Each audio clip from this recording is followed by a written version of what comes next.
This is the best revenge manhwa I've ever seen, starting with an image of a woman on a throne, holding a flame in her hand. In front of her stood the swordsman known as Ishiki Seiya, as soon as she asked when they would begin. He immediately advanced and started to massacre the skeletons as he headed towards her, activating his maximum power, while another man beside him, a warrior-class fighter named Kongu Shikara, launched a flying pillar towards the woman. However, the monster effortlessly dissolved the pillar with one hand. She created a fireball and declared that the inferior species must be extinguished, but from behind the two warriors, a girl raised an ice barrier. She was the mage, a rather cute one known as Sagiri. Then out of nowhere, someone emerged from a portal carrying potions, bringing healing for them. This was the support member of the group, Taru. The team thanked him, and at that moment, someone from behind called out to them. A boy with white hair immediately expressed his gratitude for everyone's support and said that now it was finally enough. The boss looked scared, and he lunged forward to deliver a slash. This was the strongest of the heroes, known as Kira Haruto, and with that, an announcement spread throughout the city. The S-Rank Guild Byakuren had finally killed the infernal demon queen. They celebrated, and we learned that 200 years ago portals appeared and monsters began to roam the land. Along with them, 7 demonic gods also emerged, and finally, the first had been defeated. The guild Byakuren walked through the city as people rejoiced. Reporters arrived to congratulate them, and Kira told them that all of this was done to help people around the world. Then someone asked what their secret was. How are they all elite S-rank warriors? Kira replied that they trained hard every day. The scene then shifted to another place where Ishiki mocked, saying that all that training was a joke. Shikara agreed, saying he wasn't wrong. Sagiri commented that their work was tough, while Taru said it wasn't that bad. At that moment, Kira appeared and stated that while it wasn't necessarily hard, it also wasn't pleasant. Then we saw 2 chain siblings. The boy was named Kiryu Makoto Shin, and the girl Kiryu Minori Shin. Makoto called Kira a monster, to which he responded, "It's not exactly like that. Come on." Thanks to him, Kira had become so strong, and that's why he felt incredibly grateful. In the next instant, he cut off the boy's head. Wait, what? The boy died. Makoto explained that in this world, cutting plants, animals, or even other people didn't grant experience. To level up, one had to kill creatures. However, there was a small exception: undead beings. His head then reformed just as Kira leveled up again. He said it was always nice to come here every day, killing it infinitely and gaining experience continuously. There's nothing easier in this world, he said. With lifeless eyes, the brothers watched, and then Shikamaru began to hit them. At the same time, Sagiri cast fire magic on the girl, burning her completely. The man burned until only a tiny skeleton remained. Haru approached with a potion and made her drink it, and of course, Seiya was also there, cutting non-stop. Level up notifications kept appearing. After a long time, they were exhausted. Kira said it had been a great training session and wanted to continue, but the others were already tired. They wanted to go out for a drink. At that moment, Seiji noticed that Taru was looking at something on his laptop and asked what was going on. Taru said he was having trouble understanding the information about his poisons. His friend told him to let it go and have fun with some girls in the city. However, out of nowhere, Taru grabbed Minori. He said she was already enough. The only problem was that he had already tried everything with her, so it wasn't fun anymore. Kira, with a thoughtful expression, watched her and suddenly seemed to have an idea. He approached Taro and said there was still something they hadn't done. Taro asked what it was, and Kira replied, "Pregnancy. Guys, we don't need to see what's about to happen here, right? You already know very well." Our desperate protagonist tried to help, but a spear of light pinned him to the ground while Kira laughed. He told him that if he wanted to blame someone, he should blame himself for being born with that immortal body. Sometime later, they left, talking about today's dungeon interview. "Guys, just look at our boy stuck to the ground, trapped by those spears, and now you're going to tell me you don't want this bastard to come back and kill all those losers?" The poor guy was left there unable to see anything until Minori approached and pulled the sword from his little neck. And yes, she took the sword. Man, she used it on herself, wanting to forget everything that had happened and erase any memory of her body. Time later, she had been resurrected. Makoto couldn't do anything since the holy spear prevented her regeneration. The only problem was that with or without regeneration, the pain remained. On the other hand, the moment her body shut down, she came back to life. She couldn't faint, she couldn't die, and the pain never ceased. That's why they always left those holy spears stuck in her. Minori apologized while cutting him, trying to remove all the spears. He then asked her to aim for his heart so he could return with all his limbs restored, but this time, something different happened. The moment she struck his heart, he leveled up. Their expressions changed. They had no idea why that happened. In that instant, before Makoto could say anything, she had already understood and asked him if he was thinking the same as she was. She immediately understood that she wanted both of them to use this to level up. Makoto hesitated for a second, but she told him that he wouldn't be killing her. He would be killing all of them through her, and together. They would keep dying until the day they could take their revenge. He was shocked, thought for a second, then remembered what had happened to her. He got up and said they had to start immediately, and so they began leveling up by killing each other over and over again. And again and again and again. They promised to keep taking each other's lives until the day their revenge was complete. Guys, now we finally know why he wants revenge and how he will become strong enough to achieve it. We just have to see how the story unfolds. Makoto then commented on No. Abataro, the team's pack mule and support member. In theory, he was a cowardly and quiet person. However, anyone who had known him closely always said the same thing. That guy was extremely rare 3 years ago. Taro was looking at the organs of a goblin, talking about how he could connect the two. Then Kira opened the door and said that, as always, he was being very diligent, but if he was interested, there was something much better for him to dissect. Walking through the halls, Taru was confused. This was an area very few people access, standing in front of a table. Kira asked if anyone there wanted glory. Everyone looked confused, but he said it was now a choice available to them. Depending on their decision, the future could be filled with glory, something no human had ever achieved. However, at the same time, they would be trapped in a darkness from which they would never escape with these options in front of them. He wanted to know who would follow him. The power-hungry bastards, of course. Everyone accepted. In response, Kira began to open a secret passage in the floor, telling them that he would guide them to where glory awaited. As they descended the seemingly endless staircase, no one had any idea that this place even existed beneath the guild down there. There was a door that required a fingerprint to open. Everyone was eager to see what Kira of Lake wanted to show them. It was then that they entered the room, and he introduced them to Makoto and Minori at first. Everyone was shocked and said that this was crazy. However, Kira told them not to worry. They had human forms, but they were ghouls. They would never die. He approached with his sword and slashed, saying that those bastards should have been eradicated a long time ago. They were an extremely rare race at that moment. Makoto's face reformed. Everyone in the room had heard of the immortal tribe, but they didn't understand what that had to do with glory. Then Kira pulled out his phone on the screen. They could see the real-time analysis of their attributes and their level when they saw 50. Everyone looked terrified and said, "The obvious to level up, you have to take risks, and the stronger you become, the worse the creatures become." Then he stabbed Minori with his sword and said that this way it was pretty easy. At that moment, his level increased in an instant. Taro lost his mind, saying that it was the best solution he had ever heard. He threw Minori to the ground, eager to discover what it was like to be inside a body.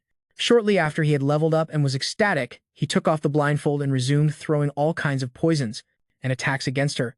The rest of the group still doubted, but Seiya commented that they really looked like immortal monsters. If that was the case, then they weren't human, so there was no problem. And with that, the whole group began to level up. Meanwhile, Kira told everyone to enjoy it to the fullest. Back to the present. 4 of them were heading to an interview, wondering where Taro was. Kira said it seemed like he was doing an experiment, or something like that. At that moment, Taru was arriving at the guild building, happily descending the stairs. He opened the door, telling his doll that he was back, but it was then that he found Makoto killing Rose. He froze in shock, demanding to know what he was doing and ordering him to let go of his precious doll. It was then that the brothers turned around, surrounded by an aura, and he was confused. Those two were just skinny dolls last night. Why did they look so strong today? The truth was that they had always had low levels. So when the others farmed, they had to spend hours killing just to gain a few levels. On the other hand, since they had been killing each other, they leveled up at the same time, gaining experience much faster. Taro fell to the ground, desperately trying to figure out who those monsters were. He ran towards the wall, thinking of something, whatever he could do. Then he warned them that there was no way in hell they would escape from there.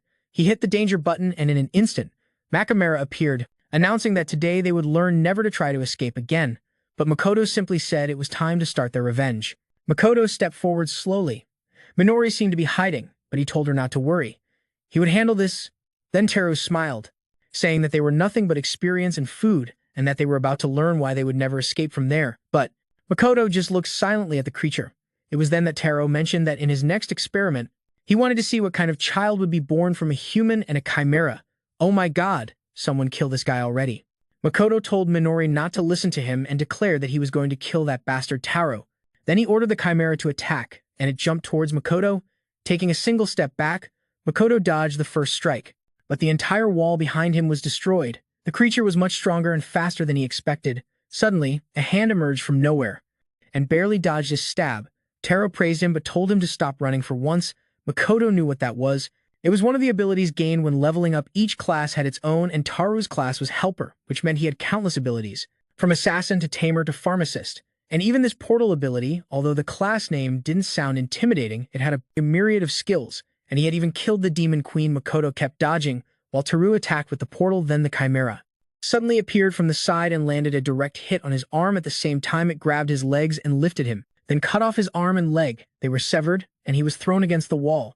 The only good thing was that he was immortal, so yes, he would come back.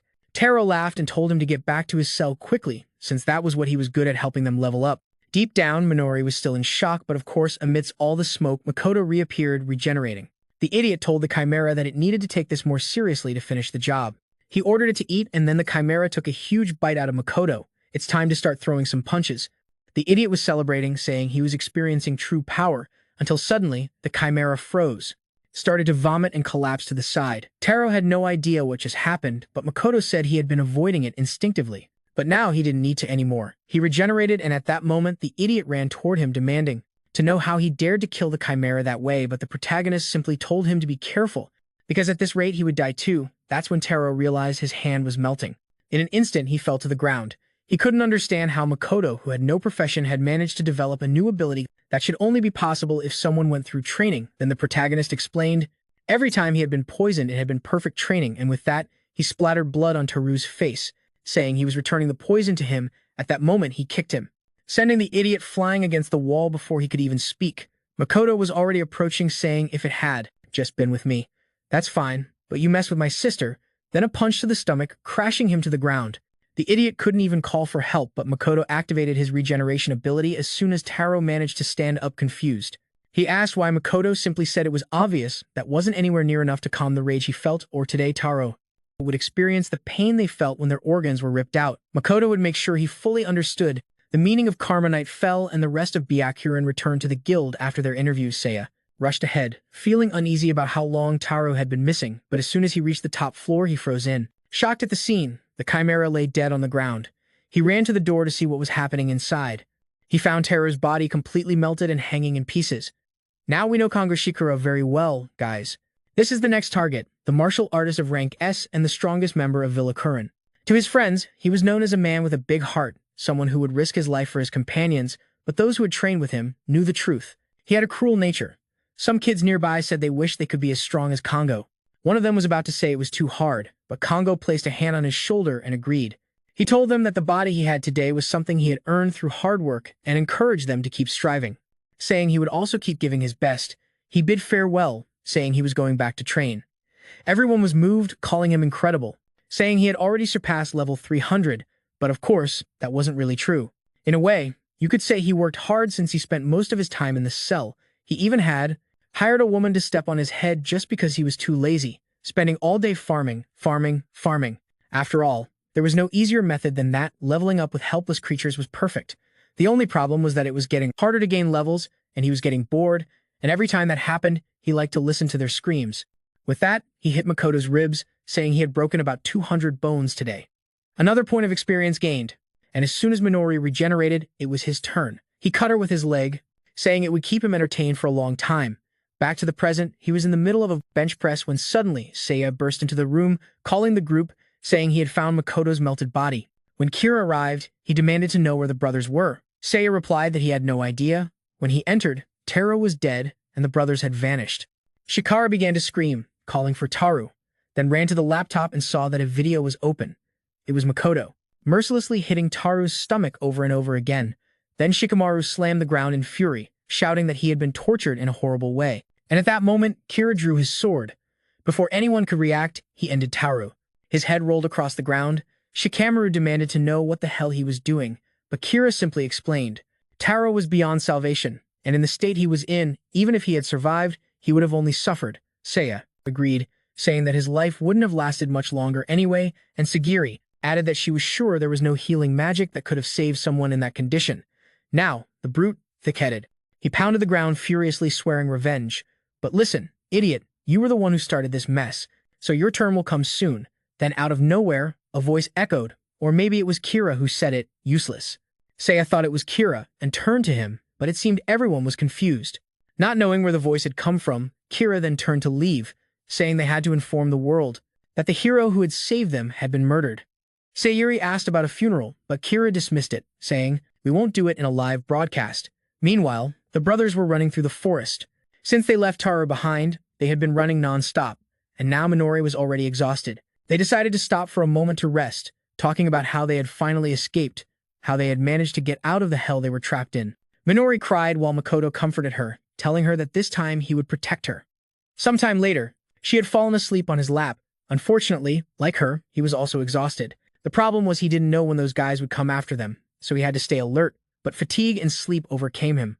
He almost fell asleep until he felt someone's presence and immediately stood up. Sure that there was a malicious aura in the air, Minori was safe, so he decided to find out who was nearby emanating such a killing intent.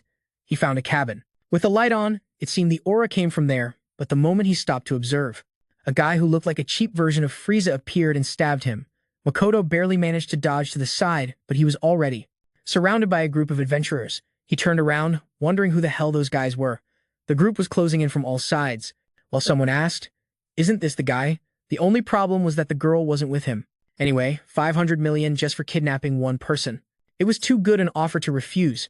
At that moment, a woman with purple hair activated an area buff, strengthening everyone. The brute wielding a huge mace charged to hit Makoto. The attack was perfect, his head spun completely, and the brute laughed, saying it was too easy.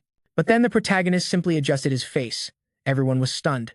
What kind of person could survive a hit like that? But Makoto only cared to know. These guys were minions of that group. No one answered. He said that since they attacked him, it didn't matter. He charged at the first guy, and in an instant, he landed a direct hit to his stomach. The idiot didn't even react, and Makoto warned them that any ill intent directed at him would be considered an act of hostility. Two others charged in, one even managed to cut his arm. The guy celebrated. But then Makoto just ripped off his own arm and shoved it in the guy's mouth while grabbing the other guy's face. His arm regenerated instantly before he punched. Now only the witch was left. She activated her purple lightning ability, hitting directly at Makoto. He smiled, saying it didn't matter how fast a person was. That attack was inevitable. The problem was he got up without a scratch. She was confused. How was that possible? She launched more attacks, unleashing a rain of lightning on him, but even after all that, he kept walking calmly towards her. She panicked and tried to run, but he told her she wouldn't escape from here, and with that, everyone was tied to the trees. I really thought he was going to kill them all, but it didn't make sense to torture everyone. At least he got some loot. He stole their supplies. Then he returned to his sister, who was just waking up. "Did you really sleep? Chill out, eh?" She asked where he got the clothes. He simply said a very kind person gave them to me, eh? She smiled, and he added that he even got her clothes too. They both got dressed, he cut his hair, and now, the dynamic duo was ready. They kept escaping through the forest, stopping for a moment at the top of a mountain and arriving at a waterfall. Inside a cave, they would spend the night, and he had even stolen some food from those guys. Minori happily ate while Makoto analyzed their situation. At least now they had weapons and food. The problem was they lacked information about everything that was going on. So he explained that he would go to the city to understand the situation and get more supplies. Until he returned, she had to stay hidden there.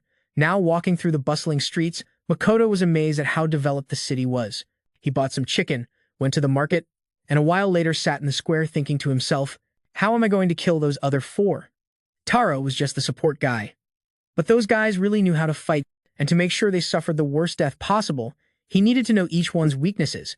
It was then that he noticed an airship flying above, broadcasting a video of Kira.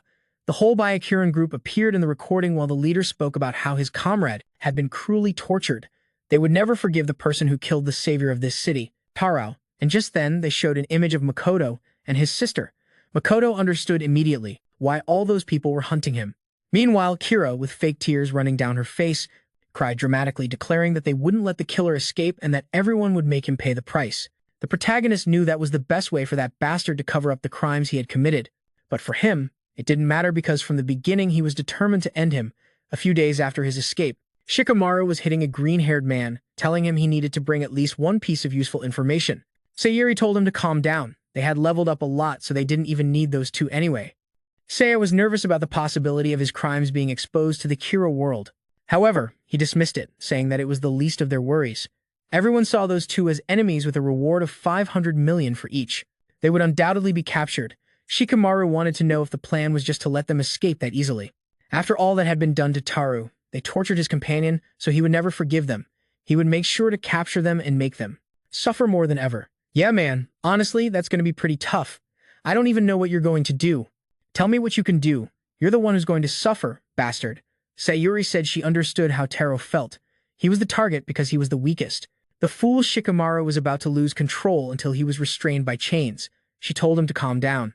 Since those two didn't even pose a real threat to them, then Okira told everyone to relax a bit. They had to remember Makoto left a message saying he would come to kill them, which meant they just needed to prepare. They didn't need to panic. Besides, everyone was on their side, so it didn't matter where they ran, they would be found. Shikamaru didn't want to agree, but Kira simply told him to calm down because for the world, they were the heroes who would defeat the Demon King. That was enough for today. The best thing was for everyone to go back and rest to avoid exhaustion. But Shikamaru, gritting his teeth, swore to himself that he would never forgive them. He would make sure to be the first one to find them. That same morning, the brothers woke up in the cave. They had slept peacefully. Since one of them had used an illusion skill to hide their presence, it was unknown who used it, but someone did. Now that they were rested, it was time to continue their journey. However, Minori wanted to know how they would move forward now that they were wanted criminals everywhere. Makoto told her not to worry. He had found something very useful, masks. He began to give a whole complex explanation, saying this is a device that covers the face but leaves the eyes exposed. Minori just nodded, saying it might work. The only problem was, if they ran into those people, they would be discovered instantly. Minori then asked where they were going. Makoto replied. They were headed to a dungeon, a realm separated from the real world, hidden, a place where ordinary people weren't even allowed to set foot. The terrain was extremely complex, making it the perfect place to hide. And according to the guide he found in the city, there was a swamp dungeon at the top of that mountain. That would be their base. Now standing right in front of the door, Makoto told Minori to prepare herself. No matter what happened, he would be with her. They took a step forward and found themselves inside the dungeon.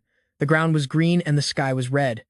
Makoto told her to stay alert since there could be creatures nearby when he said that she stepped on a vine and got shot in the head instantly, quickly warning her sister to be careful of the vines because clearly this place was not safe at all. It was then that Minori's expression changed and she told him to look ahead. Right in front of them was a pack of six-eyed foxes. Makoto told her not to worry, he would handle it. The first creature lunged, but he easily dodged it and punched it in the head.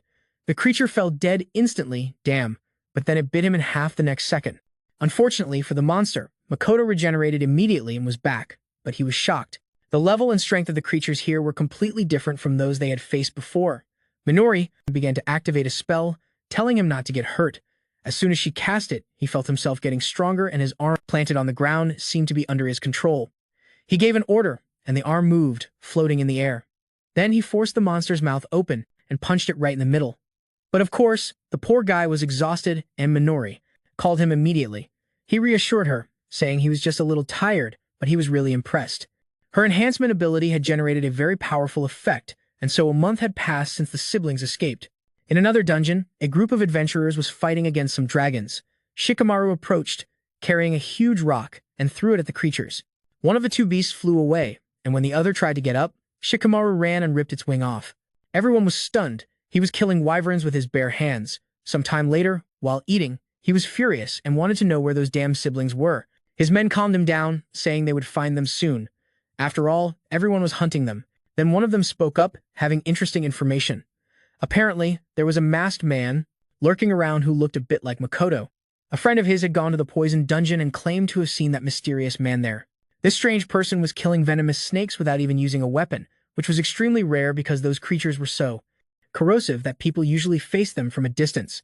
That's why it seemed strange in his mind. No one outside the hero group should be able to defeat those creatures, but the brute simply shrugged, saying the world was big. Maybe there were warriors out there they didn't know about yet. Having said that, he was curious. He wanted to meet someone who could kill a snake with their bare hands. He asked when that had happened, and the guy told him 3 days ago, which meant that maybe they were still in that dungeon when one of them suggested they go tomorrow, but received a punch in the face before finishing. Shikamaru declared they were going to hunt that masked man right now. It sounded exciting in the meantime. Indeed, our protagonist and his sister were still in the same swamp, hunting. And at that moment he saw a portal activate from a distance. He could feel the presence of Konohamaru Makoto. He quickly warned Minori that he was going to go, but she, terrified, insisted she wanted to go with him. He told her to calm down. They had become much stronger.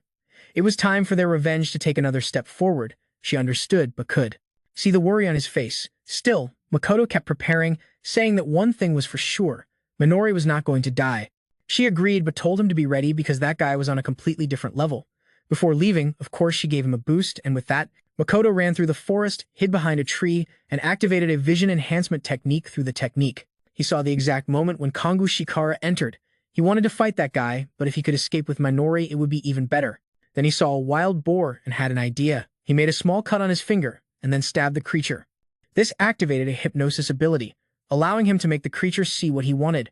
He repeated this with several more, and then ordered them all to attack the entrance. At that moment, one of Shikamaru's men pointed ahead, warning that something was approaching. A whole herd was charging in their direction, but Shikamaru just smiled, saying it would be a good warm-up. The group started to fight while he laughed, saying it was too easy. Sometime later, after finishing, the group was about to move on, but one of them asked for a break. Shikamaru said it wasn't necessary until the guy suddenly said he felt weird and began to bleed from his eye. The whole group collapsed, writhing in pain, while Shikamaru didn't understand what was happening. And then he realized there was poison everywhere. The problem had killed those creatures countless times, and that wasn't an effect they usually had.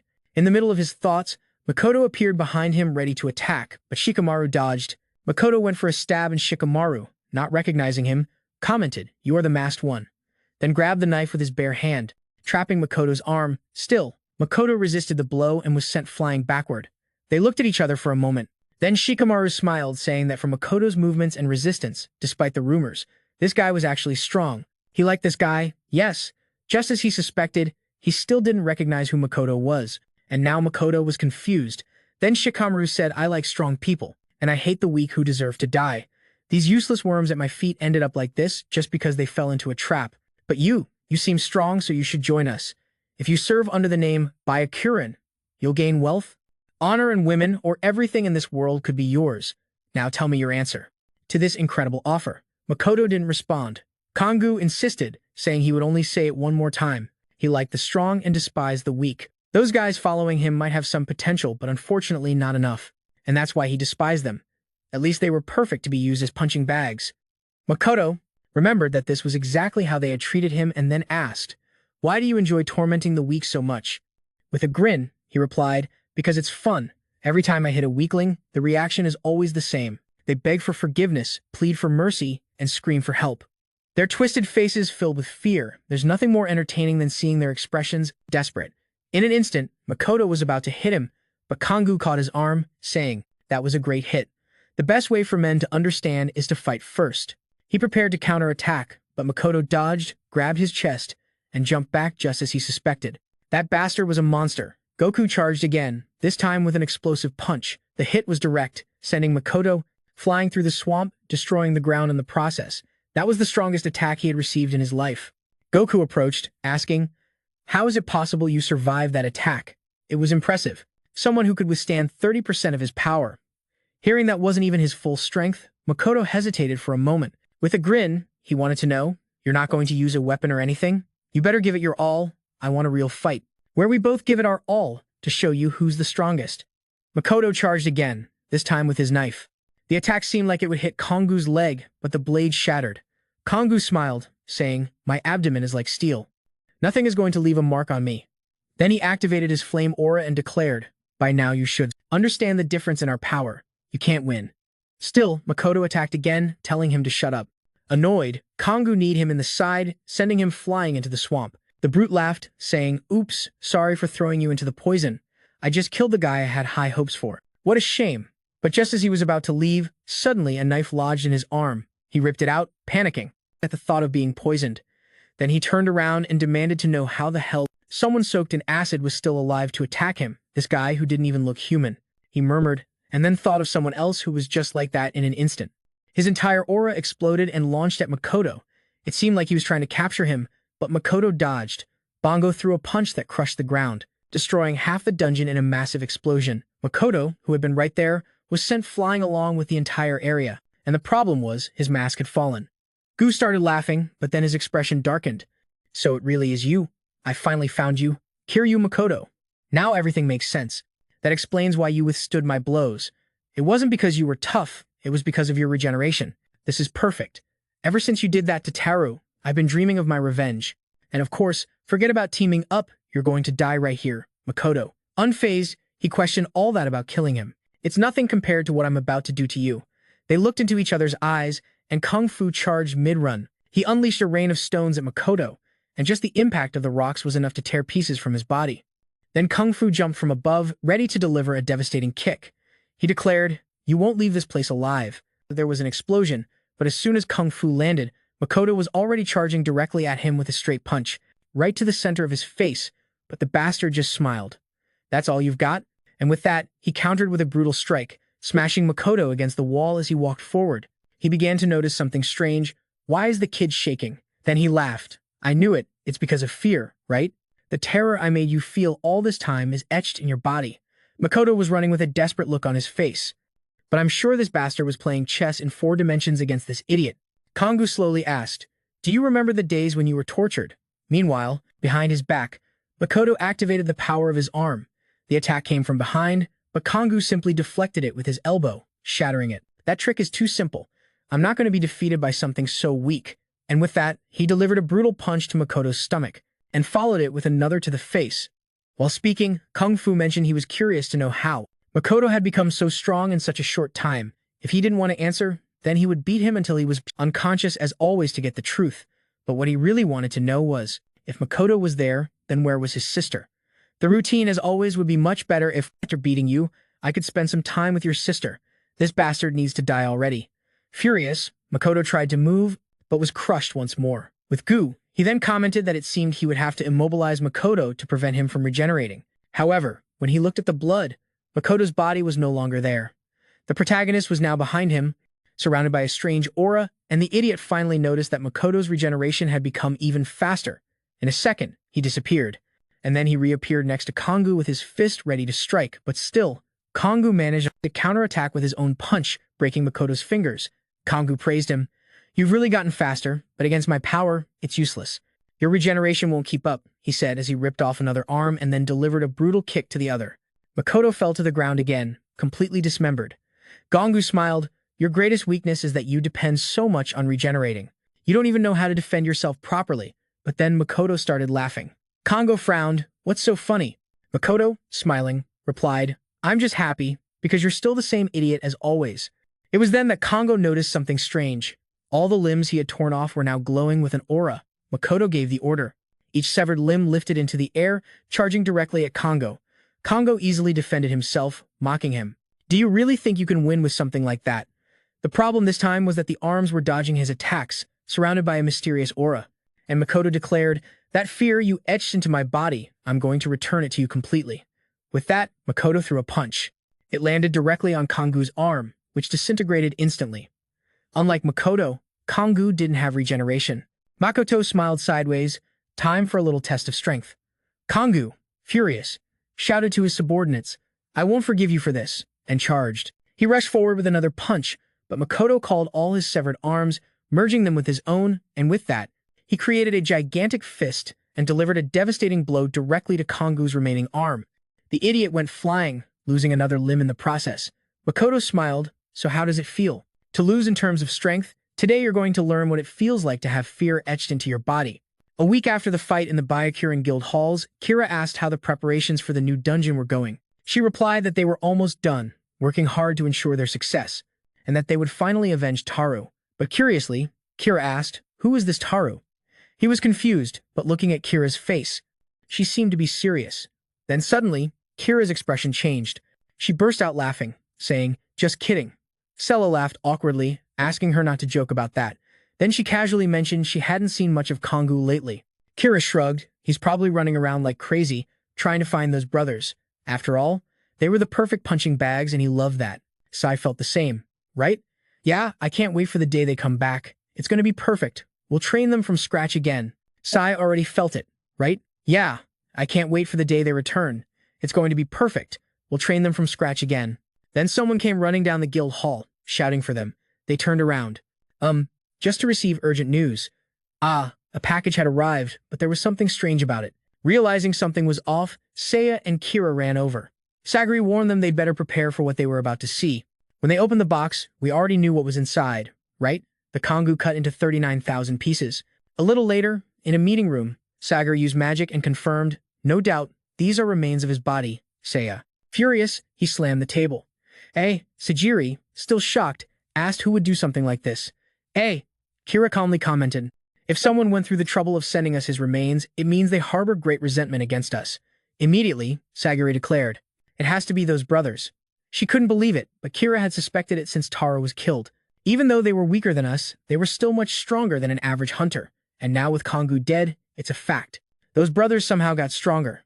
Seiya refused to believe it. There's no way they could have reached that level in such a short time. Strong enough to kill one of the most powerful in the world. But Kira simply told them, "Then ask yourselves how we got strong." Seiya replied it was easy. They kept killing those monsters and leveling up. Shikara then said she should have noticed. Lately they hadn't been gaining much experience, but those brothers were probably killing each other while regenerating, allowing them to gain strength quickly. Killing Taru and getting revenge. At that moment, both were shocked. Sagiri asked them to calm down and focus. She also felt bad about Shikara's death, but they needed to decide what to do now. She used a mental stabilization spell on Seiya and told him to rest. He got up and thanked her. Interestingly, Kira also told him to go. He wanted to be alone for a while. She agreed and left the room.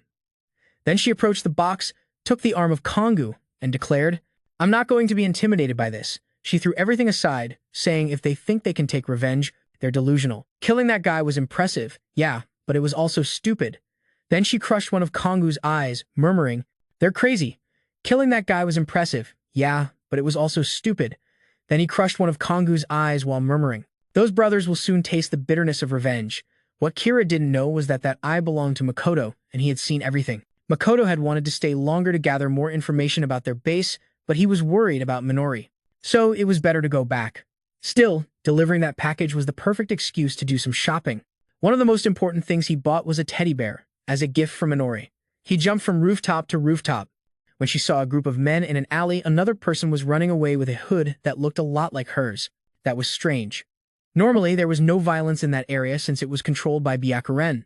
The group cornered the girl, telling her you're not escaping this time through the hood. She could see it looked a lot like Minori, and just when the men were about to do something, Makoto appeared behind them and punched one in the face before they even knew what had happened.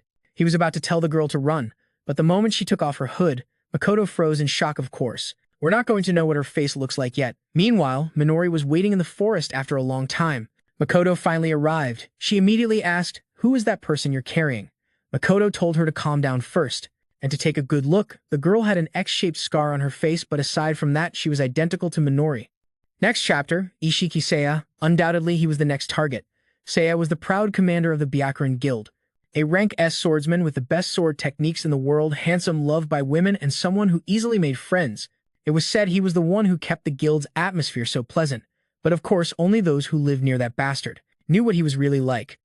A woman held a glass of wine, but the moment she accidentally dropped it, she hit him in the face just like the rest of them. That guy was completely crazy. Then in front of Minori he said, "In the end, you are the best of all, unlike the others. I can do whatever I want with you and you'll never break." He cut her off and added, "They always scream the best."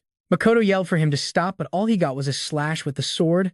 Seiya told him to shut up. Torturing men is nothing fun. He grabbed Minori by the neck, smiling. "But this is fun." Some time later, Seiya was humming to himself, walking through the guild's hall. Then out of the corner of his eye, he saw Kira and Taru talking. That area was off limits.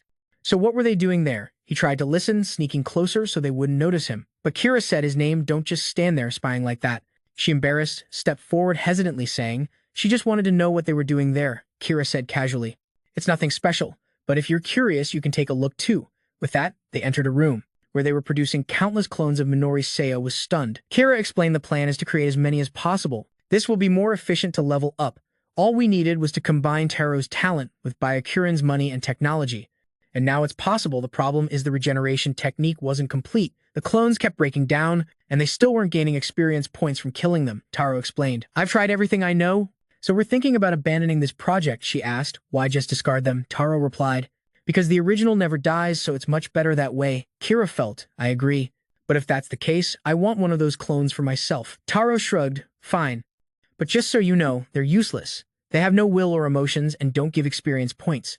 They're good for nothing. They were basically just dolls that followed orders." Seiya, however, said that was perfect for him. Confused, his friend asked why he liked someone like that. Kira replied, "You'll never understand what I enjoy. It's having total and absolute control over someone's life." Kira smiled slyly. "I see it clearly. You're obsessed with people depending on you." It really was. The worst trash from that place, apparently. The clone had told everything to the brothers. Minori, obviously shocked, gasped, but Makoto quickly asked her to calm down, then asked, "All the clones are with Ishiki." The girl felt, "Oh yes, I don't know the exact details, but it seems he has at least a dozen of them. Makoto then commented, but according to your story, clones aren't supposed to have emotions yet. You do. The girl hesitated before responding. The truth is, I don't know why either. One day, while working, I saw a news story about you two on TV, and something awoke inside me, a mix of resentment and the urge to escape, so I ran away. Makoto then said, maybe we can use these clones to kill Ishiki. The girl asked, what do you mean by that? Makoto explained. I think clones have no emotions, which means when you're near them, they let their guard down. However, Minori frowned. Are you thinking of using those girls to fight? Makoto nodded. Yes, after all. In the worst case, they would just die. Minori slapped him in the face. You can't think like that. Even if those girls never asked to be born, they're alive. Killing them like that makes no sense. You shouldn't say things like that, or because in the end, they were created using my cells. Makoto, however, replied coldly, they shouldn't even exist. It's natural for me to end this and take my revenge. But Minori stood up saying, then you'd just be sacrificing others to achieve your own goals. And at that moment, Makoto understood if he did that, he wouldn't be any different from those bastards. Minori clenched her fists. You don't understand. I want revenge too, and I want to save those girls, or for what he's doing to my sisters. I want to kill Seiya with my own hands. Makoto took a deep breath. Fine, then we'll save them all. The brothers nodded to each other, and the girl thanked him for that. The dynamic duo left the cave. Meanwhile, in a mansion in the city, Seiya was whipping one of the maidens, because one of you woke up and escaped. And what's worse, none of the others stopped her. Then he ordered all of them. Go out there and find your missing sister. Next scene, an alley in the city. One of the girls was being chased. She tripped over a box and fell to the ground immediately. The other clones grabbed her. It was the one with the X-shaped scar, the same one who had been in the cave. She reported through a device target number 3, captured however from above the brothers. We're watching everything. It seems. The one who was actually captured was Minori, the clone asked. Is the original at risk doing this? Makoto replied, don't worry, she's been through a lot besides. Obviously, they're going to go after her too when they arrived at the place. Makoto was shocked. That bastard's mansion is much bigger than I thought. Then we saw what happened before that. While Minori drew the X on her face, Makoto handed her an earpiece. She was confused. But he explained if you use your body manipulation ability, you'll be able to hear what's happening outside. If you're in danger even for a second, just scream and I'll come in. And now outside, she was just waiting for the right moment. The clones knocked on the door, entered, and announced that they had brought number 5. The one who had escaped Seiya immediately asked, why did you run away? She bowed, I'm sorry, I saw a suspicious shadow outside and followed it, but I've already dealt with her. So the problem is already solved. Seiya warned if you act on your own again, you'll be eliminated. As she approached, her phone rang. Kira was calling for a meeting, so Seiya had to leave, but ordered the other clones. Kill the one who escaped. Of course, Makoto heard everything and was confused. The clones took Minori to a room. When she entered, she was horrified inside. There were countless bodies of herself. The only thing she could think was this. This is too cruel. She turned to the others and pleaded, you have to escape before the same thing happens to you. But the girl tilted her head. Why would I run away? Serving the master is all we must do. Minori looked at her in disbelief. You don't understand what you're doing. The girls nodded, of course. We're just disposing of the corpses. Minori clenched her fists, but they don't realize that this is wrong if they stay trapped there. They would never find happiness. But the poor dolls didn't even know what happiness was. They were created to serve their master, and that was it. They didn't need to have that kind of consciousness. It didn't matter what he wanted or ordered. They would obey because in the end, they were nothing more than objects. Outside the mansion, Makoto was furious after hearing that. Inside, Minori refused to accept it. This is wrong. But the other doll simply disagreed. No, it isn't. Minori. Frustrated, she shouted, I know very well that this is the most horrible thing ever. She hugged the girl and asked, doesn't this hurt you? But the girl simply ordered her, let me go. Still, Minori took her hand, saying, don't worry, I'm going to save you. Just then, Seiya kicked the door. Who gave you permission to talk? All the clones immediately bowed and apologized. Seiya approached Minori and slapped her in the face. So yes, you're the same as before, the one who always causes trouble. It seems like it's time to get rid of you, Minori. She remembered everything he had done to her and looked him straight in the eyes. Of course, he didn't like that. But then one of the clones behind him spoke suddenly. Wait, please. Even so, Seiya elbowed him in the neck and asked, are you giving me orders now? I'm tired of everyone doing whatever they want. So this ends here, huh? At that moment, when he raised his sword to attack, Minori leaped forward to block the strike. She hesitated. She didn't understand why the clones were protecting her, because it seemed like the clones were really cooperating with each other. It was then that she smelled something strange in the blood. At the same time, Minori threw something at him, but he caught it in midair and sliced it with his sword. Then he smiled.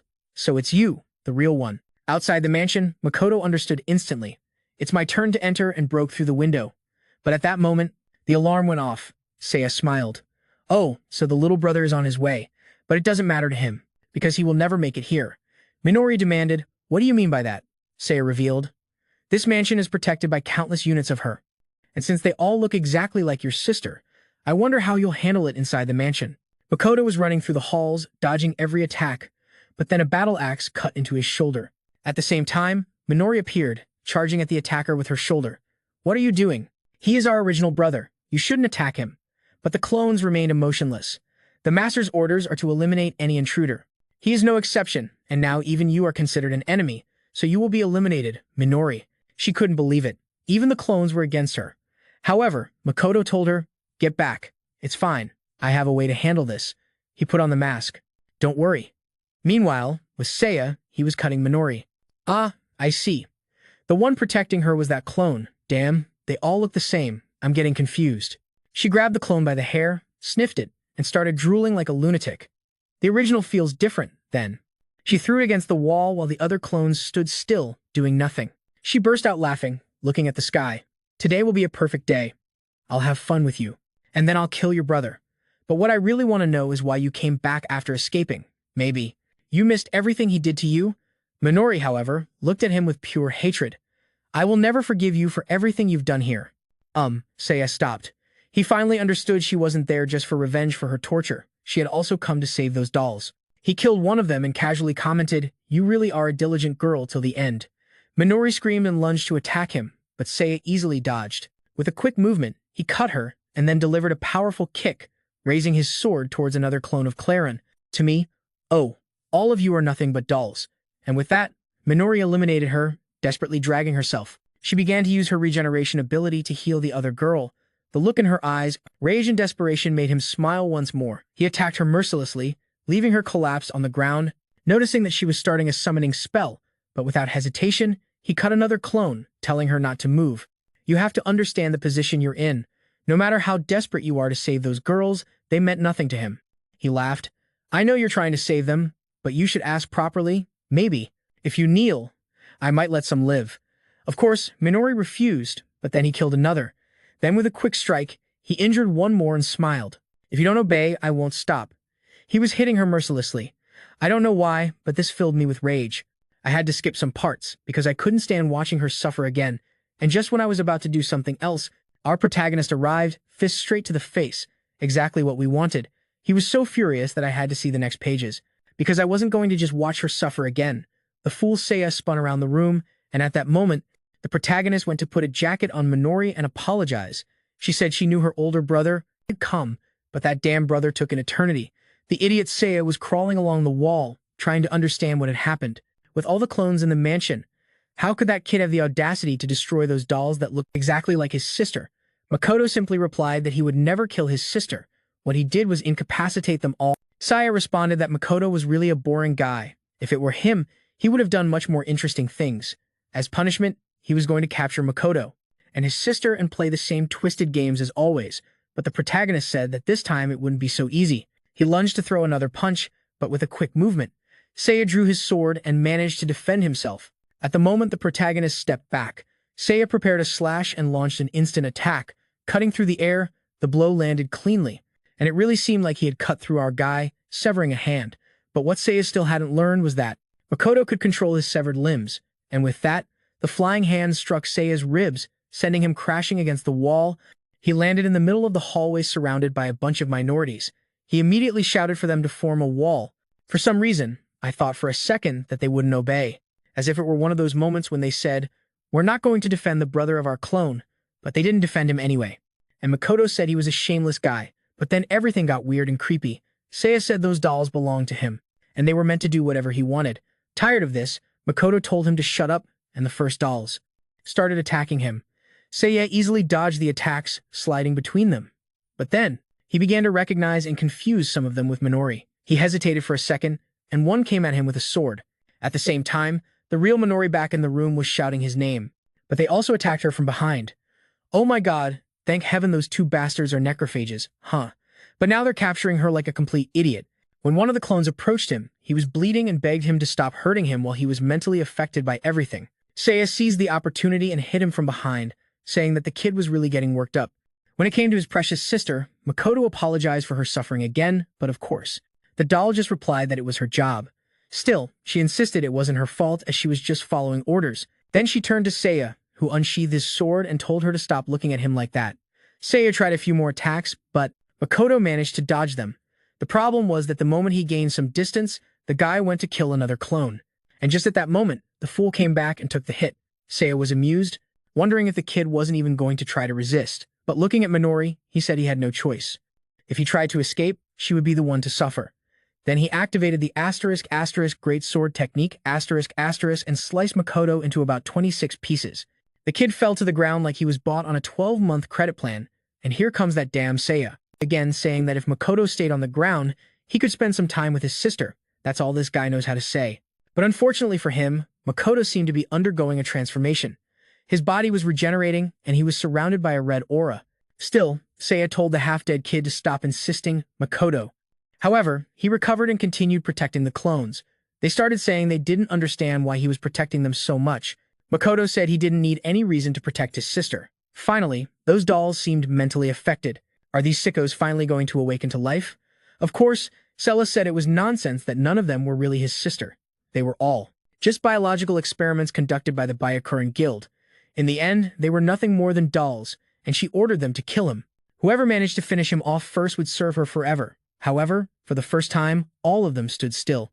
The dumb blonde insisted, telling them to obey right now and not to ignore him, but the dolls were hesitant. Not knowing how to act, he realized something strange was happening. Then from the room, Minori. He said that finally it seemed like they all understood they had suffered enough and it was time to support the one who protected them. They should have already realized who the real enemy was. Seiya noticed they were staring at him. He asked them to wait, but when he looked back, to the sides, and up, he realized the boy had nowhere to run. Only then did I realize the one with the hood, the one who said she understood the truth. She wasn't Minori. Guys, this clone thing is complicated.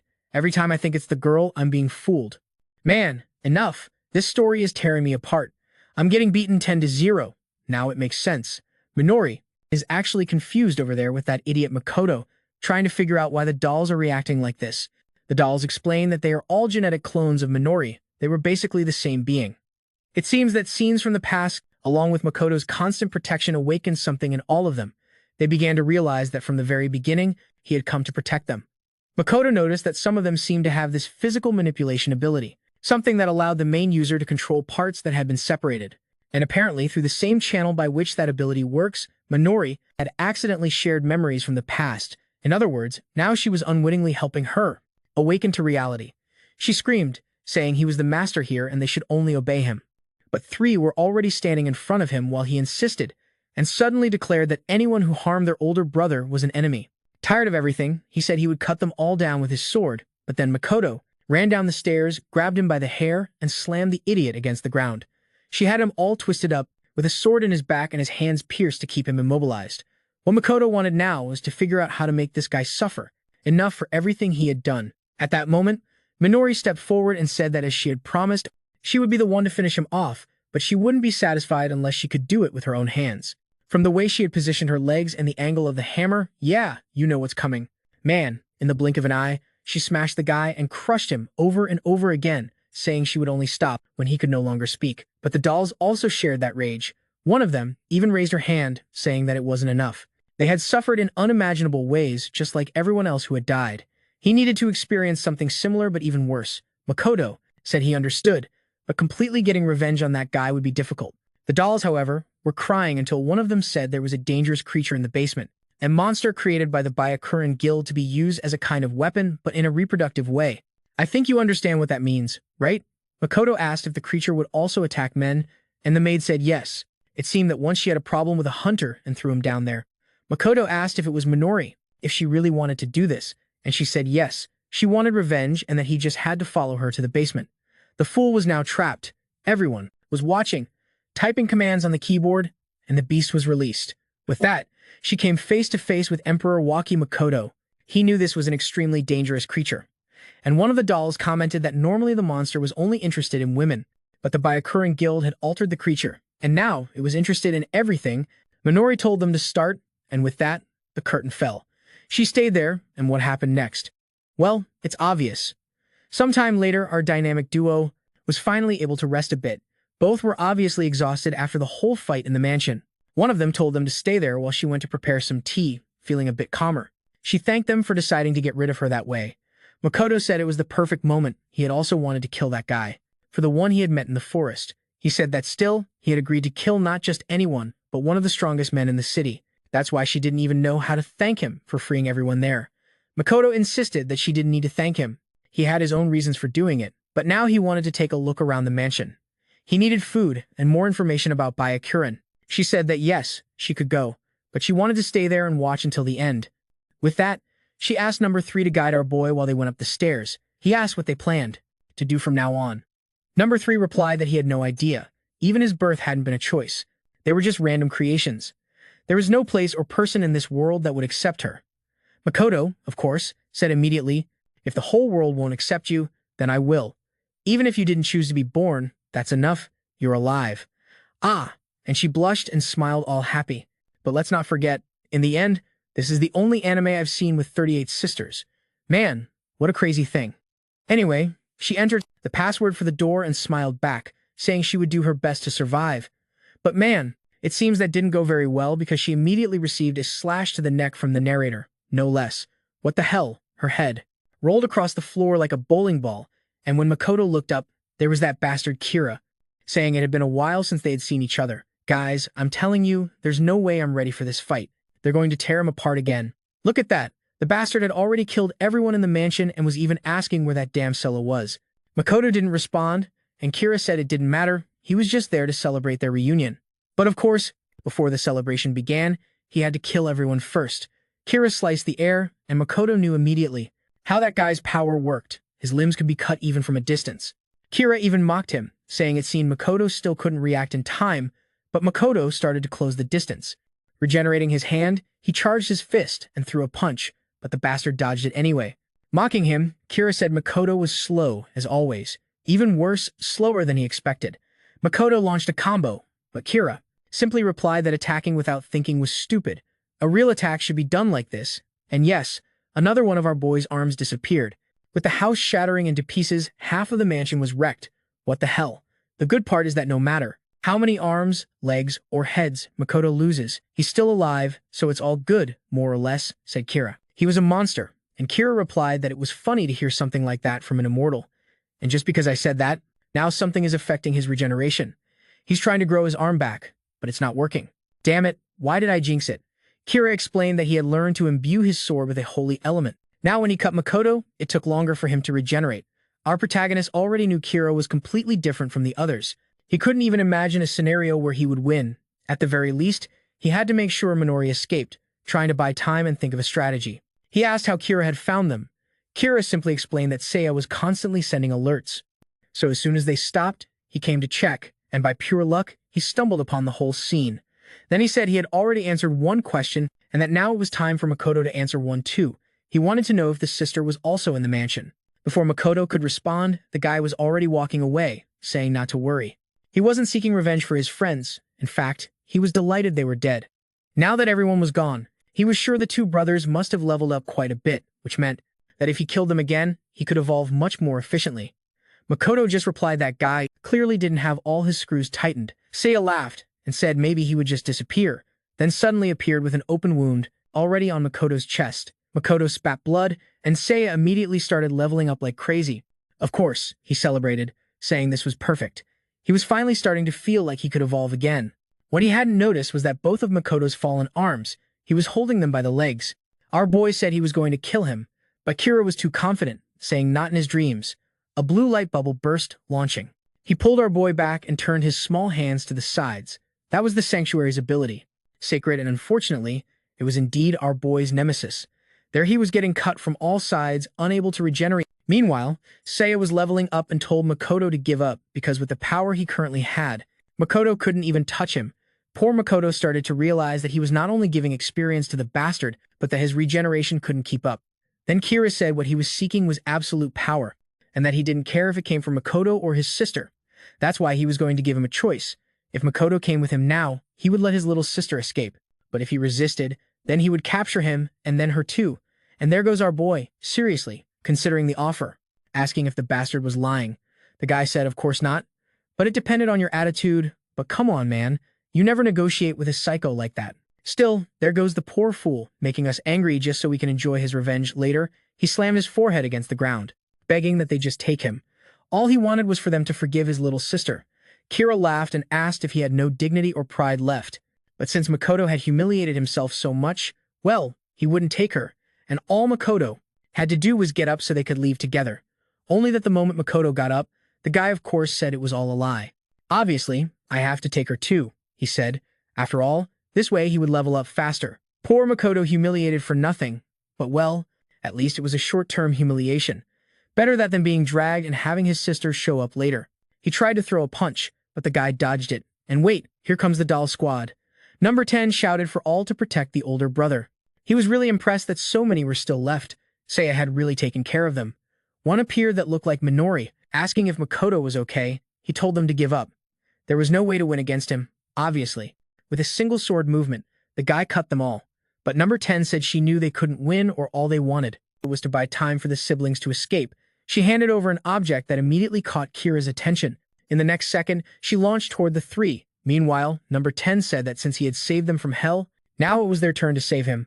The instant teleportation ability activated, and the two disappeared right in front of the bastard, who was left in shock.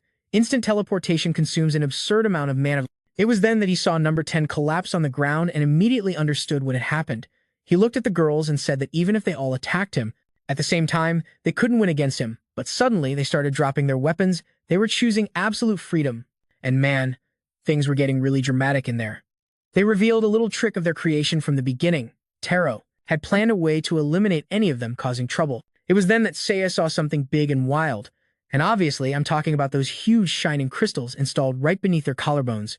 Guys, each of the dolls had this magic circuit implanted. It was a kind of biological bomb, and with that, they all said goodbye to Minor.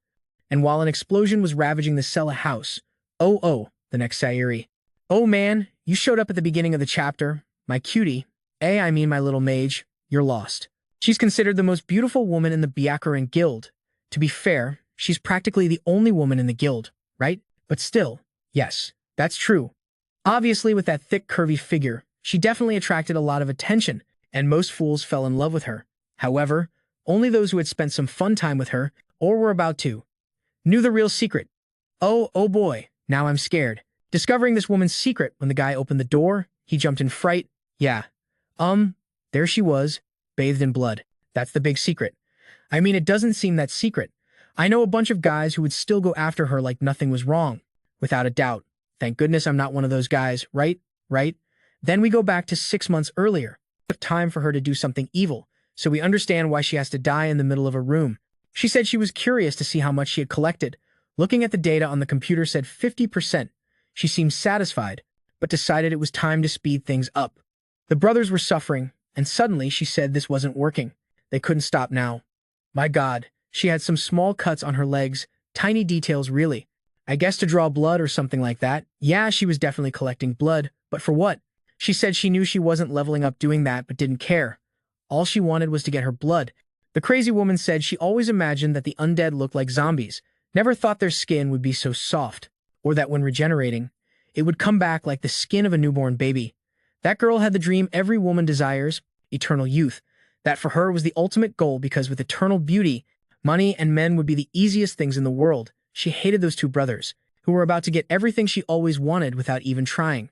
But it was fine. As long as she had their blood, she had nothing to worry about. Just a glass of their blood would make her skin young again. Wait, just one glass was enough. Then why all the fuss, girl? Are you trying to stock up for a party or something? Even Kira out there is thinking that this woman, she's completely crazy, and right now we're in the middle of a forest in some kind of magic circle. It's Kira, teleporting but not finding anyone. Then she touches her watch and calls Haya, explaining that those damn brothers killed Sella and escaped, asking when she was going to find them. Desperate, she starts screaming, saying that she doesn't give a damn. That damn Seiya wants to know where the brothers are because she needs that blood. Kira, however, wants to know why she's in such a hurry. He knows she has a lot of blood stored. Sagiri then explains that the blood has to be fresh, otherwise it doesn't work. Oh maniac, if that's the case, why were you collecting 15 liters a day? This psychopath is completely out of her mind, saying that at this rate her youthful beauty and elegance will disappear. Obviously Kira just says she doesn't care about any of that. but Sayuri starts screaming, orders telling her to get back to work and capture the two. Yeah, right, Kira just asks, when exactly did she become important enough to give orders? If she wanted that blood so badly, she should go find them herself. Their goals were no longer aligned. From now on, they would go their separate ways. And to calm down, also with that anger, she was going to get wrinkles. Furious, Sagiri apparently burned down the entire base. Meanwhile, Makoto was waking up in the forest looking at Minori. He asked where they were, and she explained it was a regional dungeon. He immediately wanted to know where the others were, and she simply pointed out that they were no longer there. He hit the wall in anger. Remembering everything that had happened trying to save them once again, he promised to protect someone and couldn't. Minori hugged him and told him not to hate himself. He had done the best he could, and everyone understood there was nothing more he could have done. Makoto, however, was still thinking about revenge. He said they had to make them pay for everything. Minori said that was fine. In the end, the girls understood his reasons, and they were all on his side. Besides, his last message was for both of them to live for them. Poor Makoto was crying not only because everyone had died, but because he felt weak as hell. He kept saying he wanted to become stronger and stronger, and Minori agreed with that. They both held hands, swearing to become stronger. I thought they were about to stab each other or something, but they were just hunting in the dungeon. Minori explained that after Seiya's death, there was another announcement from Byakuren. Makoto thought it was because of the boy's death, but in reality, the bounty for killing them had increased to 5 billion, obviously an absurd amount, and with a price like that, now everyone was chasing them with not many real options. They kept walking through the dungeon until Makoto told her to stop. Something was appearing in front of them.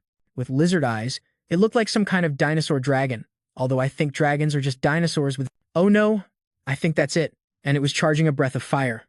Or it was, because in the next chapter, suddenly its mouth was closed again. I guess they forgot it was already attacking. Minori panicked, saying they had to go back to the dungeon. But Makoto knew better. 5 billion per head, better to run inside, not outside. The creature continued charging its attack and then shot fire directly at them, soaring into the air, and the poor fools were thrown aside. The forest was devastated, but at least it seemed like the beast was flying away. Or not, because now it was turning around, leaving Minori in total panic. The creature charged more attacks, shooting as they ran through the forest, until they found a small village in the middle of nowhere. Well, they found it because now it had also completely disappeared, destroyed.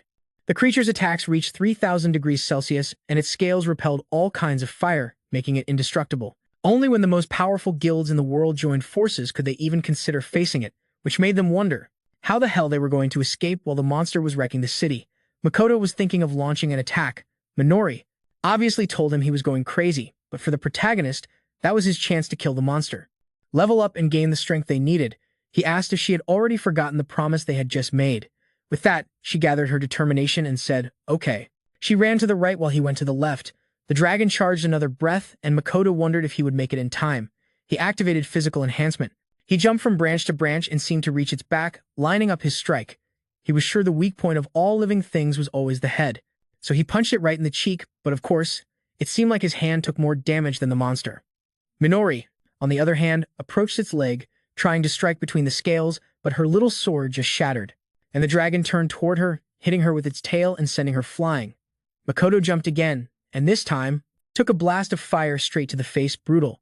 Minori came running back, yelling at the bastard to stop, but the creature began to conjure another attack, this time using magic circles. She tried to raise a barrier, but it was destroyed immediately, and the worst part was that it seemed even her own magic was burning. Her skin seemed to be consumed, and in that moment, she remembered number 10. With that, she told herself that she couldn't die there. She had to become stronger. She cut her arm. Just as the dragon was approaching again, at least Makoto had just come back roasted but alive. He realized this wasn't going to end easily. Now he knew what it felt like to have melted bones, but if he could come back from that, then he wasn't afraid. Another arm torn off, and he was already launching his flying punch. The hits landed directly on the monster's wing and neck. It seemed she had found an opening for Minori to advance. She ran toward her last spell, saying she had to become stronger. With that, she cast a spell called *** Black Flames of Hell ***. The monster screamed in agony as it was engulfed by the flames. Makoto had already regenerated his arm and charged from the side with a wild combo. How many arms does this guy have? Huh. There were 2 arms merging into another arm that transformed into a spear arm and launched an attack straight through the monster's head. With that, the creature was slammed to the ground, and in the next second, a million level-up windows appeared in front of Makoto, obviously the same for Minori. Now the two were there, relaxed, lying on the dragon, calm. Our protagonist asked her what those flames were. She explained that when she was hit by the dragon's power, she felt something awakening inside her. They said it was incredible and both started to laugh. But the question remained, why was there a dragon in that place? Minori said that when she first entered the dungeon, the creature wasn't there, which meant someone must have been controlling it and trying to hide it for some reason. For a brief moment, she saw a pink glimmer in the dragon's eye. The same hypnosis magic that Sagiri used. Makoto knew it, only that damn voluptuous mage was capable of hypnotizing a creature of that level. Of course, it had to be her. Suddenly, in the forest, all the birds took flight. Looking toward the horizon, countless dragons were approaching. Oh my god, and the worst, there were people riding them, and it wasn't even Sagiri. From high atop one of those beasts, a blonde boy and a white-haired person jumped in front of the two. Immediately, our dynamic duo noticed something at first. I thought it was a white-haired girl, but no, it was also a boy, and both had bright purple eyes. Before they could even say anything, the guy had already launched the first attack, and Minori blocked it. The fool, instead of focusing on the fight, shouted the boy's name and almost got cut in half. Good thing that dragon level up was worth it. He managed to land a punch amidst all that. The problem is that, speaking of dragons, the other one was also hypnotized, had just unleashed a fire blast at them. They dodged it but realized that the explosion covered a much wider area than before. And worst of all, Minori knew it. Their position had been compromised immediately. More people began to descend from the dragons. But now the boy was fired up. He told Minori to handle the hunters. He would take care of the monsters. Of course, she had to go into dramatic mode, saying those people were just being controlled. He told her he understood that she didn't have to kill them because he knew it would hurt her. But for him, it was okay. He would handle it. For the first time in her life, the girl stopped and wondered if it was really okay once again. Her brother was going to do everything while she stood by, remembering everything that had happened in the mansion. He told her to wait. She had been relying too much on his kindness and strength, and that couldn't continue. This time, she wasn't going to let him fight alone. Finally, the girl was going to do something, and the revenge was about to begin. With that, the two charged at the hunters, and Minori immediately launched a fireball. Man, that was the humblest fireball I've ever seen in my life. It was basically a fire laser. Yet, it struck directly in the stomach of one of the fools. Meanwhile, Makoto was slicing through everyone, aiming at a green dragon. The winged lizard charged a sphere of energy, blew and shot it directly at him. As usual, our guy was cut to pieces, and the worst part was his little legs kept walking and were also devoured. But all of that was part of the plan. He had used poison infusion, the creature's mouth filled with saliva and bile, and now Makoto was already regenerating. At least that poison was real. He didn't even need a hit. The monster was already falling, and of course, the bastard leveled up several times. Meanwhile, the girl was dodging hunters and firing her fire laser. The problem was a big one was closing in and she had to defend herself. Then one came from behind and slashed her with a sword while another jumped over her. Yeah, this was looking bad for her. But sis, I thought our guy was going to show up in ultra mode to save her. Turns out, no. She was going to handle this alone. She activated a scarlet flame explosion that spread through the forest, and boom, now everyone is roasted. The problem is that obviously something had to affect her head. Even though the guys were burning, they started to get back up. Because the hypnosis was absolute, she stood there crying desperately, watching the monsters writhe. Until suddenly they all turned their heads and started to walk away. The dragons too. All going in the same direction. They lined up and a spatial rift appeared. And obviously, you know who's going to show up? The villainess with the generous bows. Our dear Sagiri, at least our dynamic duo, noticed that Kira wasn't with her. Makoto, however, wanted to know how she found that place. She replied it was simple. She could share her senses with any creature she hypnotized. It had been exhausting to keep so many under her control, but it worked. Our guy said he admired her bravery for coming there without Kira, to which she simply responded that she had decided she didn't need that trash to deal with someone like him. Then Minori activated that Black Flame's ability, saying that the woman's arrogance would be her downfall. The attack went straight at her, but Sagiri just used hypnosis to make the hunters kill each other for her, saying it was extremely convenient to use these trash mobs as meat shields. Crying and desperate, Minori demanded to know why she didn't value human life at all. What left the witch a bit confused. She said that for her the lives of those humans didn't mean anything. Absolutely nothing. The only thing that mattered was to remain beautiful and powerful. Everything else happening in the world was none of her business. Minori, poor thing, all honest and pure, tried to say that there's no hierarchy when it comes to human life. To which the witch replied, "Keep dreaming, oh, it must be nice, living in that little illusion of yours." But it was time for that whole worldview to shatter with that. She activated asterisk, asterisk, purple storm, asterisk, asterisk. A rain of lightning erupted around her, blowing the whole mountain away. A crack split the ground between Makoto and Sagiri, and our boy tried to jump to protect his sister, but suddenly the danger appeared, right beside him, saying that he should worry more about himself. As she turned around, bam, she gave him a sweet little kiss. activating *** hypnosis by temptation ***. Minori, upon seeing that, was obviously terrified. Now it's over, brothers. Our boy was in the villainess's arms and Minori was below, watching everything like a cuckold catching his wife in bed with another. From the purple glow in her eye, she already knew what had happened and started shouting Makoto's name. Sagiri then said she envied them. They didn't have to do anything and yet they were young forever. Man, what a dangerous witch. She attacked with the strongest muscle in the body, a kiss right to the face of poor Makoto. I'm not even sure he can regenerate from that. Minori jumped immediately, yelling for her to let go of her brother. But with Sagiri so calm, you know nothing good is going to happen. Makoto jumped in front of Minori's attack, and that girl didn't have the strongest mind from the start. Now she was completely shattered. To make matters worse, Sagiri even said the girl was cruel, stabbing her own brother in the stomach. At least Minori didn't collapse and launched another attack. But another hypnosis command reached her. Makoto barely punched her in the face. Minori kept shouting, begging her to wake up, asking if she really didn't recognize her. But the girl with the bun only said it was pointless. *** hypnosis by temptation. *** could only be broken by her, or obviously, if the wizard died, she gave the order and Makoto kicked Minori, sending her flying before she could react in full Dragon Ball style. He caught her in midair and slammed her against a rock, but it was clear now he was using psychological attacks. He asked Minori how it felt to be hit by her own brother, and the poor girl was starting to realize that if she didn't fight, she was going to die. He was simply too strong, all battered. She tried to get up, apologizing.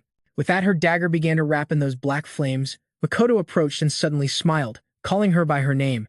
That made her hesitate for a moment, and yes, it was just a psychological trap. She gave a hard knee strike, sending her flying again. She realized she couldn't force herself to fight against her own brother. Now Makoto had her by the neck.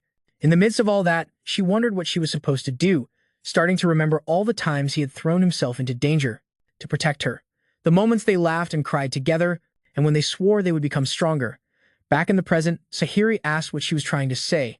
Even with a hand around her throat, Minori gathered her strength and screamed that she would kill her, even calling her an old, washed-up witch, which obviously drove Sagiri crazy. She raised her staff, saying she would tear her apart, but Minori broke free from Makoto. He went for another attack, but his hand became a mess because she had unleashed hellfire toward him. She began conjuring another burst, whispering an apology. The energy exploded around her, and Sagiri had to raise a barrier to protect herself. And now Minori was entering her character arc. She thought that until now, she had believed just getting her brother would be enough. As long as he was close, he would handle everything, which meant she had to step up because he was no longer useful. She stabbed the ground with her dagger, saying that it wasn't enough. Then she lunged in full rage mode, slicing him with about 30 quick strikes, ripping off an arm. She even cut his neck, and somehow, even without a head, he managed to hit her and push her back. Even under hypnosis, Minori could feel that his strikes were weak, as if they were filled with apologies. She knew she had always stood in his way, but that wouldn't happen again. She was leveling up in the midst of the fight. I don't know how she was killing him and still gaining XP, but both were leveling up non-stop. And then she hugged him, saying she was going to get stronger. And boom, that hug unleashed another massive explosion, but both regenerated again. It was a total tie, just like us. Sayuri wondered if this girl had lost her mind. Besides, I've never seen such a bright character. The girl is glowing in every frame, reflecting light like a mirror. She glared furiously at the smoke, frustrated that she couldn't see anything. It was then that from within the smoke, Minori said that Sagiri must be crazy if she thought she couldn't fight against her own brother. The day they escaped that hell, the two had killed each other countless times. She had been strong enough to do it a long time ago. Sayuri was now confused. She didn't understand why Minori had so much magical power, and just then, Makoto broke free, thanking her and saying he always knew she could do it. Now it was time for her counterattack. The greasy little witch wondered why the explosion had broken the hypnosis, but she raised her staff and said it didn't matter. She would just activate it again. With that, all the people lying on the ground began to rise again along with the dragon, and they all attacked the duo once more. But man, say what you want, Minori lunged forward to protect them, and Makoto took the opportunity to leap forward and strike at the flame. And I want to hit the dragon right in the head, but at the same time, the dragon attacked them both anyway, Minori. She was furious now and raised a barrier to protect them, and from behind the barrier, she unleashed a wave. A cutting wave of hellfire that finished off the beast, yet that damn Sagiri kept talking trash, saying they were both useless. Her magic reactivated in the dragon and the injured people, explaining that immobilizing them wasn't enough. They felt no pain and obeyed everything she commanded. Makoto told Minori that if they didn't kill them, they would never stop. Still, she said she didn't want to eliminate everyone. Another one lunged at Makoto, and this time he managed to land a clean hit to the face, but even with its face completely disfigured, the creature got back up. Then Minori pointed out that the movements of the creatures didn't seem to be magically enhanced, so they just had to ensure it couldn't move anymore. Makoto began launching attacks aimed at knocking them unconscious, but in the midst of all that, the red dragon approached. And with it, the saga, and he was absolutely crushed. Minori screamed, but it was already too late. Here came another hypnosis of temptation. Sagiri warned them there was no escape, then started laughing like a maniac, saying it was hilarious. How hard Minori was trying, and there she was again, putting that greasy little hand on Makoto's cheek. Showing off her shine, she ordered him to attack his sister. He crouched, ready to throw a punch, and yes, we know what's coming, right? Bam! An uppercut with all his strength straight to Sagiri's jaw, knocking out all her teeth.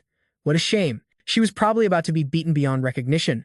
But hey, it was nice while it lasted, Sagiri. Good looks, thanks for participating, but it's time to leave. And the reason her hypnosis no longer worked. Minori had stolen the ability, just at a higher level. The witch couldn't believe they were. Overriding her hypnosis, she unleashed a rain of elemental attacks, screaming for them to die. But Minori calmly responded, "Die, die, die. That doesn't do much. You know?" The greasy little witch, now with a red nose, was losing patience once and for all. She opened more portals and declared that this was the end of everything. Then activated a meteor shower, but below. Minori was calmly holding a barrier, prepared a circle, and activated the black line. Oh brother, here comes the Kamehameha from the mage. Sagiri struggled to contain it with her ice barrier, exhausted, while Minori unleashed hellfire, but the witch began to lose her magic. She was drained. She started aging, and then the flames completely engulfed her. Minori declared she knew how painful those flames were. She began to age, and then the flames completely engulfed her. Minori declared that she knew how painful those flames were, because she had felt them countless times thanks to the spells from the same Sagiri. She grabbed her by the face, saying that finally, the day had come for her to experience it. Then she activated the hypnosis. Oh brother, what kind of revenge are you planning, Minori? Because she said she would give this witch an eternal hell. And the last time she said that, remember, it was to Seiya, who was probably still stuck with that orc. Sagiri woke up in that familiar room of theirs, and apparently, they even gave her a healing. Indeed, the girl looked greasy and healthy again. In a panic, she started screaming, demanding to know why she was there. Shouting to let her out, she tried to kick the wall, but of course, she couldn't break it. Now I remember where it is, right above this blood collection platform. She started shouting the names of all the lightning spells, thunder, ice, and fire that she knew, but nothing worked. She stood there trying to understand why when Makoto passed by the window. She was about to beg him to let her out until she saw the expression on his face when he started typing on the keyboard. She panicked, asking why he wasn't responding, and her expression completely changed the moment he pressed the little button. Blades emerged from beneath her feet, and there she was cut into pieces, screaming in agony, being sliced 1,000 times, until she woke up again, completely intact, confused, wondering if it was real or not. The pain definitely felt real. But right in front of her, Makoto again. Desperately, she said she would do anything if he saved her, but he just pointed to the side. There she saw a number 0000 and below it, 9698. Then the upper counter changed to 0001. At that moment, she realized what that number meant. It was the same number of times she had cut the two of them. Makoto pressed the button. She screamed again, a long time and a lot of pain later. She looked to the side and saw the counter at 9697. She smiled, saying she had endured. She was finally going to return to the real world, and of course, once that happened, she was going to finish those two off. But just as the counter reached 9698, everything reset to 0001. She immediately panicked, shaking and screaming, asking why, but without saying a word, the little button was pressed again. Obviously, it was all just an illusion, a hypnosis created by Minori.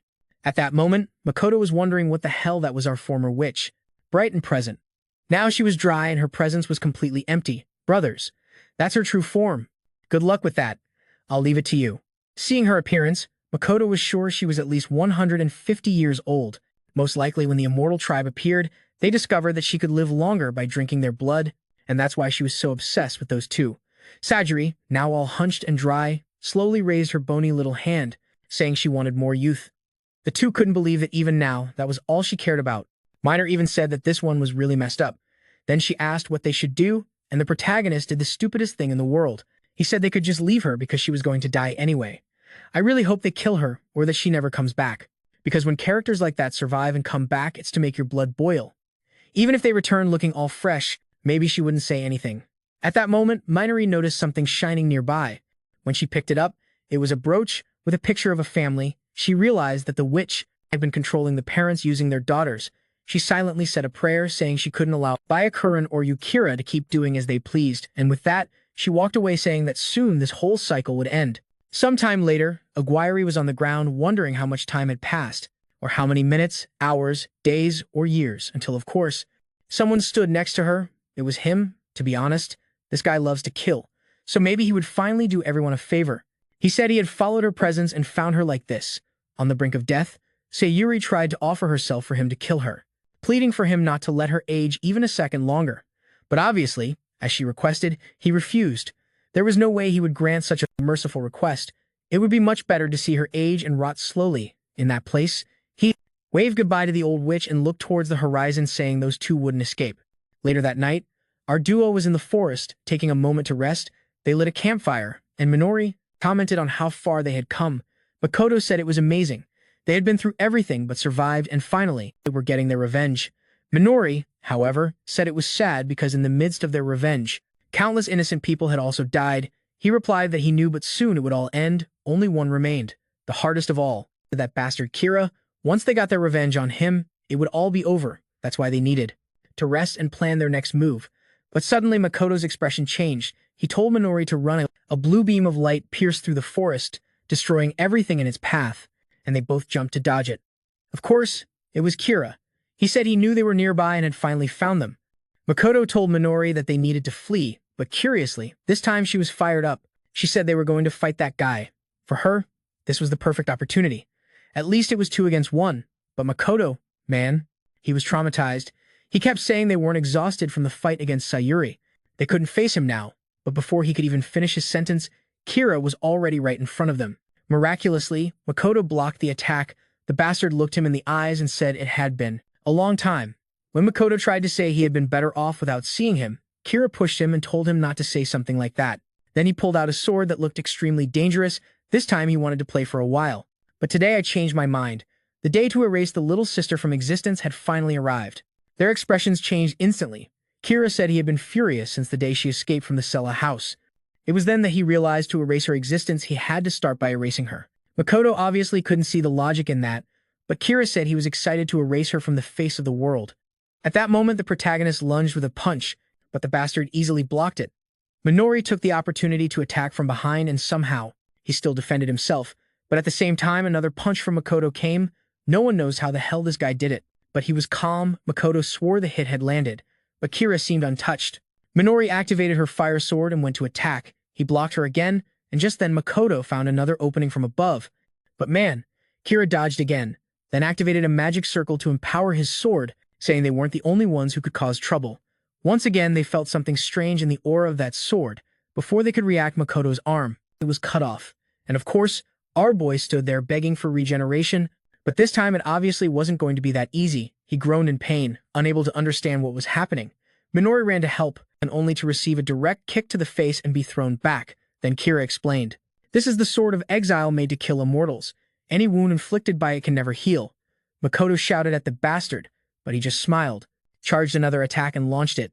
But here comes, friends, the blood movement. We can't see for sure if Minori lunged forward, but come on. Her face is covered in blood, yes, obviously. She jumped in and took a like on this video.